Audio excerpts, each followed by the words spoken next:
ปิดการประชุมการปกครองเพื่อสำรวจเวียกงานปี1966อันนี้แม่นกองประชุมขันหนึ่งที่จัดขึ้นเพื่อปรับปรุงอำนาจการปกครองปฏิบัติขันต่าง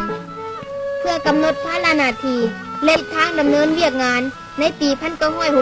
1967และเพื่อเสริมสู่น้ำใจรับผิดชอบของพนักงานฝ่ายปกครองขันต่างๆให้สูงขึ้น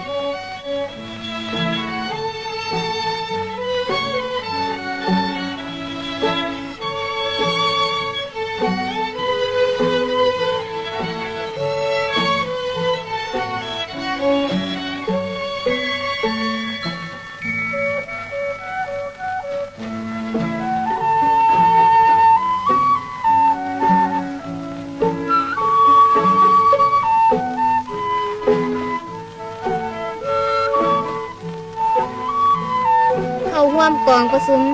มีบรรดาผู้แทนชนชาติต่างๆที่มาจากทุกท้องถิ่นทั่วแขวงผงสะลีอยู่ในเขตปลดปล่อยประชาชนชนชาติต่างๆล้วนแต่มีสิทธิเสมอภาคในทุกด้าน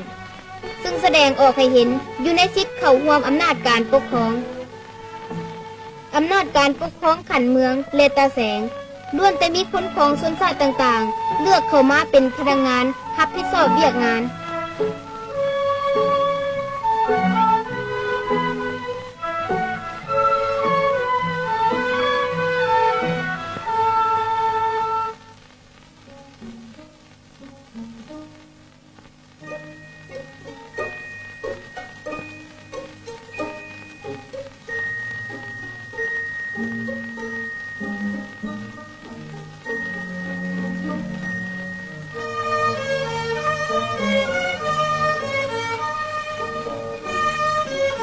นับแต่มือได้รับการปลดปล่อยมา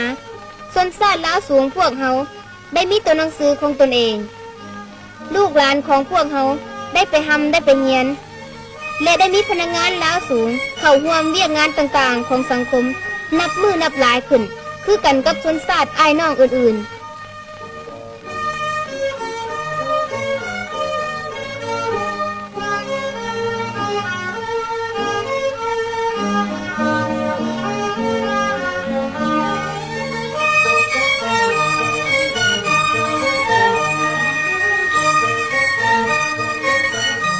คนลาวสูงพวกเฮาผู้บุญคุณยางล้นเหลือต่อศูนย์กลางแนวรหัสศาสตร์ที่ได้นำเอาอิสระภาพและเสรีภาพในการนุ่งอุ่นกินอิ่มและตัวหนังสือลาวสูงมาให้พวกเฮา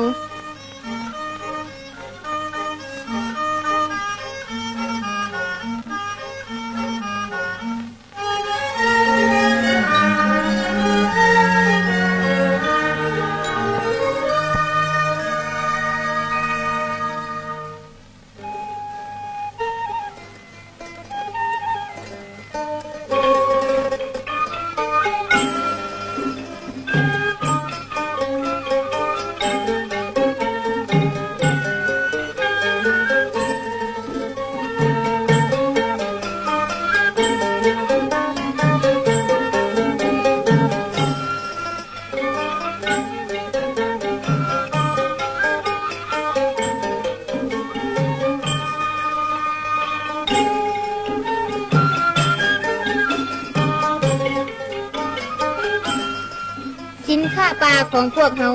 มีอย่างมากหลาย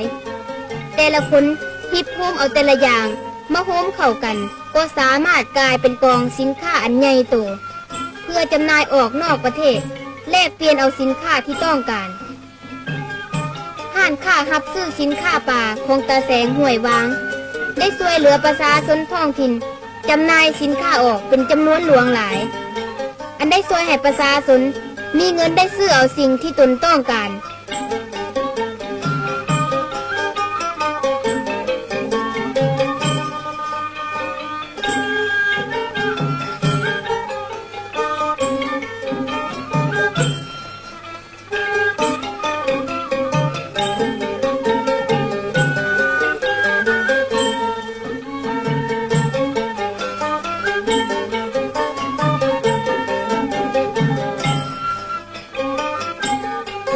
ค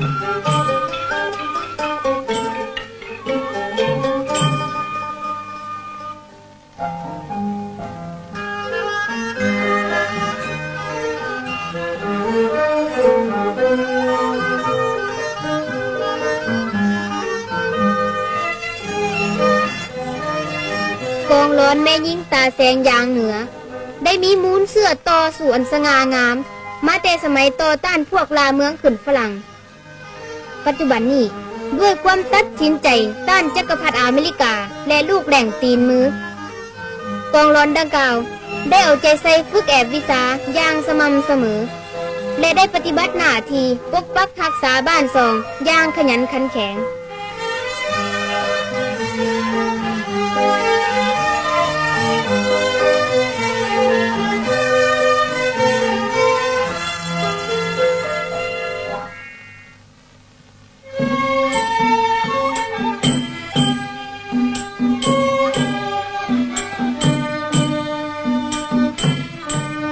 พี่น้องลาวสูงบ้านอาเยก็คือพี่น้องลาวสูงบ้านอื่นๆแต่ใดๆมามีแต่เคยเข็นฝ่ายด้วยเอามือฝันเอาและตำผ่าปักแคบ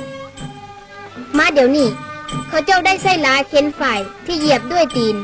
ทั้งไว้ทั้งได้หลายและได้ฝ่ายเส้นงามกว่าเก่า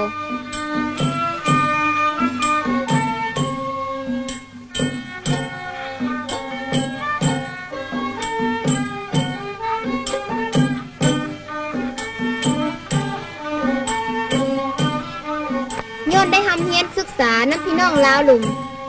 น้องลาวสูงสามารถตำผ่าปักกว้างได้อย่างคล่องแคล่วปริมาณแผ่นแผลก็หลายขึ้นกว่าเก่าตั้งหลายเท่า